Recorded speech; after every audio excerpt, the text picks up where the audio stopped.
going on, everybody? My name is Shelnock. Welcome back to another Sports Talk. Today, we're going to talk about players' relationships to the city that they're playing for. Obviously, when players get drafted or they're traded to teams, they can be traded all over the place. You can go from New York to Miami or to California, or you can even go to other places like Oklahoma or places like that. Like, you can go all around, and players, like, you have to buy into it. And a lot of times, if you have very diehard fans like New York, you have Philly, you have like Los Angeles, like you have very big fan bases in those areas. Like, the way the player reacts and the way they embrace the city really can elevate their play and elevate the way that they stand out into those organizations. I would like to hear your thoughts on like those type of things. Well, I think first things first, I know he's gone, but we know people who don't embrace the city, and a perfect human being is Ben Simmons. Philly's a very tough place to play. I mean, you got to look at the fact that we're hard on our players. We're going to boo you if you deserve it. You know what I mean? There's no other way to describe it. You know what I mean? And then in your great moments, we're going to be right there with you. And you got to look at guys recently who I feel like have really embraced the city. Claude Giroux, I feel like he's really embraced Philadelphia. He's a Philadelphia Flyer. He could be on his way out with the NHL deadline looming. He's spent his whole career here. Loves the city. Football-wise, people who love the city, Darius Slay has said multiple times, he was in Detroit. Not like it's hard to be better than Detroit, but loves our city. Even legends who come back. I mean, Brian Dawkins is a perfect example. He's still in the organization. You could still tell he loves the city, he loves the people, and he was cheered a lot in his career. He accomplished a lot with the Eagles in his NFL career. Looking at baseball, we still marvel at Jimmy Rollins and Chase Utley and Ryan Howard and Cole Hamels and Cliff Lee and Roy Halladay. We still marvel at all these guys who brought us that World Series in '08. And then you got guys like Mike Schmidt, legendary. The best Philly. One of the greatest third basemen in MLB history. Still comes back, still works for NBC Philly, still does all these things within the organization. And then you look at basketball. I mean, Allen Iverson is the epitome of embracing a city. Single-handedly carried a team to an NBA Finals appearance in '01. When they lost to Kobe and Shaq. It was going to happen. And then you look at guys like Joel Embiid, who just social media nowadays is so cool because it builds that relationship with the players and the fans even more.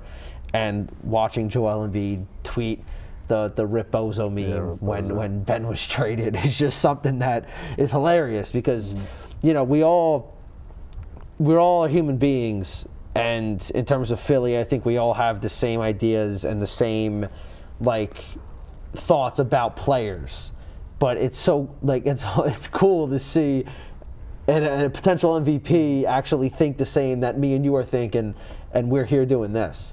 And it's really cool to watch players embrace the city. Bryce Harper's another one who loves Philly, wanted to come here, and then Harden, just talking about the Harden trade before, he said that when he was leaving Houston last year, his first destination was Philly. And I feel like that's something that we don't hear often because a lot of players can't handle the pressure.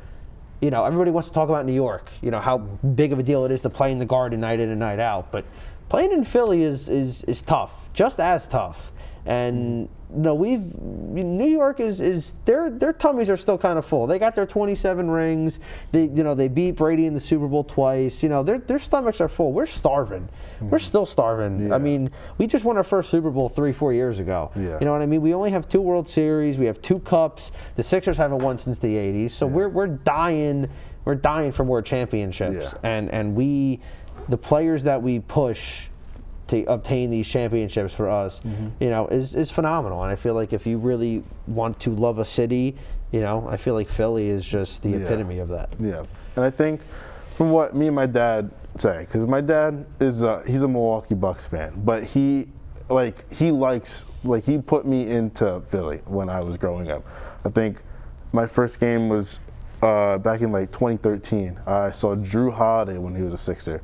back in those days. I remember getting a jersey and everything. And like, there's like a certain like attitude you have to play when you come here. And my dad likes to say, like, you pay good money to see pro athletes play. Like, if you pay upward, like if you're playing courtside, you're paying thousands and thousands of dollars. If you're paying thousands and thousands of dollars, are you expecting that team to get absolutely blown out, or is like you're expecting them to be a good time, competitive? Like, you want to see, like, you don't want to see your athletes head hang low. You don't want to see them groveling and nagging and being complaining, everything like that. You want them to embrace everything.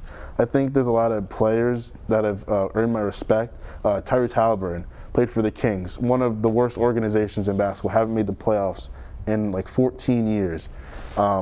But he loved that city. Yes. Like, they said that when he got traded to Indiana, he cried in the locker room because of how much he loved Sacramento. And like, a lot of people would say, well, why do you like, obviously it's like a California place, but like, why do you love a team that is so bad? But like, it was his first place he got drafted. Yes. They took the chance on him. They wanted him.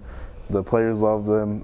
Everyone loves him, the fans and everything. So like, I think that there's a lot of players out there. Obviously Philly and everything's hard, but there's a lot of people that need to embrace the city more, and that'll up like their play style and how much everyone cares about them. Yeah. But that is all we have for today. I'll catch you guys next time. Have a good night. They're cutting it off. I feel like it's short. They're cutting it short, man. I'm only getting one question in.